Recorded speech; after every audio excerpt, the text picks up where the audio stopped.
Have you ever been on a cruise crossing the Atlantic or watching a movie on your sofa about ships and wonder why do ships do not tilt over? If you have asked yourself this question, let us tell you that it will be answered today. In this presentation, you will learn how density and other key factors prevent a ship from tilting, and how the people of the past use this knowledge to keep their ships floating without leaning over, and how this evolved to a point of having in the seas cruisers with a weight of thousands of tons.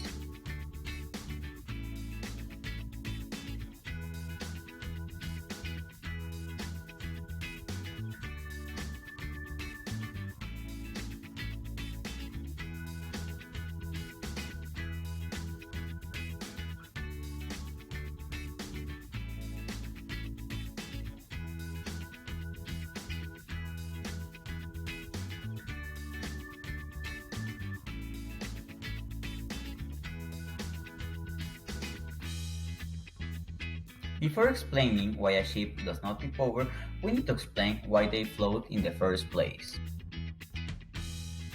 Before explaining why a ship does not tip over, we need to explain why they float. The reason ships float is attributed to the forces acting on the ships. One of those forces is weight.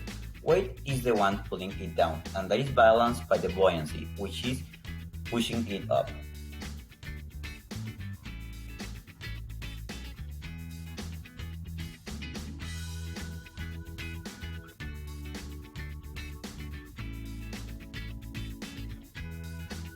We know that engines, machinery, store fuel, and all that sort of things weigh a lot.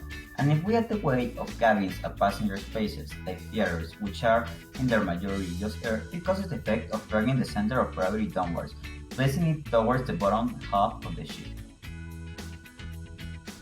At this point, we know that gravity drags the ship down and buoyancy drags it to the top. But what happens if we apply an external force? For example, wind comes along well. That wind, we know fairly obviously, is going to push the ship over to one side. But why doesn't it just topple straight over? We have a look down at the bottom. We can see that the center of buoyancy is slid off to one side. This is because the underwater area has actually changed, and the geometric center of that is now off the center line. It's still the center of the underwater area, but because the shape has changed, the center of buoyancy has moved, just rearranging the direction where it's at.